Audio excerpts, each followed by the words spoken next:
আমাদের আজকে সলিউশন হচ্ছে আবারও দুটি ইন্টিগ্রেশন, আবার দুটি ত্রিকোণমিতির অঙ্ক। তো প্রথম অঙ্কটা কীভাবে সলিউশন করতে হবে দেখে নাও। Sine one, sine inverse one মানে হলো π/2 প্লাস, এটাকে আমরা কস করে নিলে ভালো হবে। কস করলে হরের কোনো পরিবর্তন হয় না। সাইনের কে কসের যে হর থাকে, সাইনের যে হর থাকে কসের হর সেম হয়, কিন্তু 5 স্কয়ার থেকে 4 স্কয়ার বাদ দিলে যেটা থাকে সেটা হচ্ছে লব হয়। অর্থাৎ 25 থেকে 16 বাদ দিলে কি হয়? 9, 9কে রুট করলে 3 হয়। তো অতএব আমরা পেয়ে গেলাম সাইন ইনভার্স এক্স। আমাকে বের করতে হবে এক্স এর মান কত। তো এখন দেখো,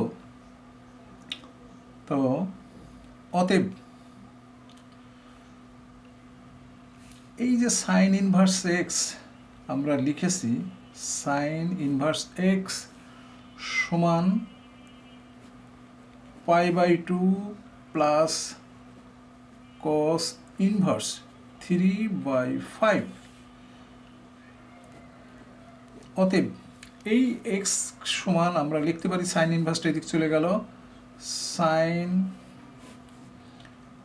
π/2 প্লাস কস ইনভার্স 3/5, বা সাইন কস হয়ে গেল 90 ডিগ্রি, কস আবার এখানেও কস আছে 3/5। তো কস কস ভ্যানিশ হয়ে গেলে আমরা কি পাই দেখো, কস কস আমরা আবার তোমাদেরকে দেখাচ্ছি। তো এই সাইনটা চলে আসছে এইদিকে, ইনভার্স ছিল সেই জন্য আসতে পারে এটা। তো সাইন 90 ডিগ্রি থাকলে এখানে মাইনাস থাকলেও প্লাস হতো, প্লাস থাকলেও না প্লাস হবে, কারণ কস থাকলে কিন্তু এটা মাইনাস আসতো। তো যাই হোক আর কি, কস কস ভ্যানিশ হয়ে গেল। তাহলে আমাদের অ্যান্সার আছে 3/5। এক্সের মান পেলাম 3/5, এটি আমাদের নির্ণয়ের সলিউশন। এরপর আমরা 2 নম্বর অঙ্কে চলে আসলাম। দেখো 2 নম্বর অঙ্কটা কি বলছে।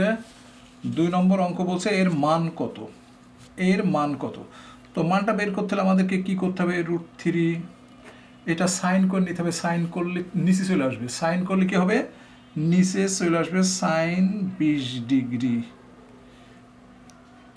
Minus 1/cos 20 degree. এখন আমরা 2 কমন নিলাম, এখানে √3/2 হলো সাইন 20 ডিগ্রি হলো, মাইনাস এখানে হাফ হয়ে গেল কারণ আমরা 2 কমন নিয়েছি সবার জন্য, কস 20 ডিগ্রি 2 কমন নিলাম। এটার মান কি হতে পারে, এটার মান সাইন 60 ডিগ্রি। √3 মানে হলো সাইন 60 ডিগ্রি, নিচে সাইন 20 ডিগ্রি। এখানেও কস 60 ডিগ্রি হবে, কস হাফ সমান 60 ডিগ্রি, কস 60 ডিগ্রি নিচে কস 20 ডিগ্রি।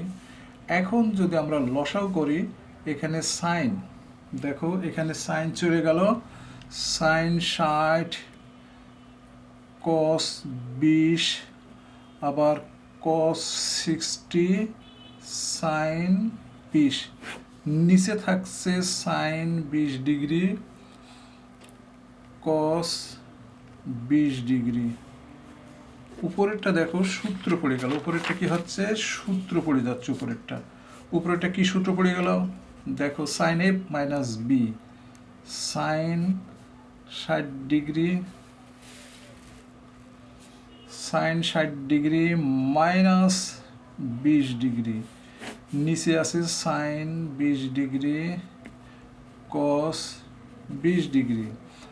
তো উপরে পড়ে গেল কি, সাইন 40 ডিগ্রি হয়ে গেল, কারণ 20 ডিগ্রি বাদ দিলে এখানে আছে সাইন, এখানে আছে সাইন 20 ডিগ্রি কস 20 ডিগ্রি। আমি এখানে 2 দিয়ে গুণ করলে 4 করে নিলাম, এখানে 2 দিয়ে গুণ করলাম, এটা 4 হয়ে গেল।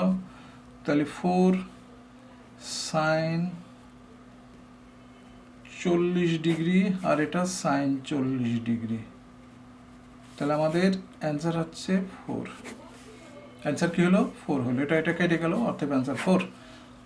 তো বুঝতেই পারছো এই ধারার ইন্টিগ্রেশন, এই ধারা, এইসব গণিতগুলো অবশ্যই তোমাদেরকে শিখতে হবে। তো আজ ওই পর্যন্তই।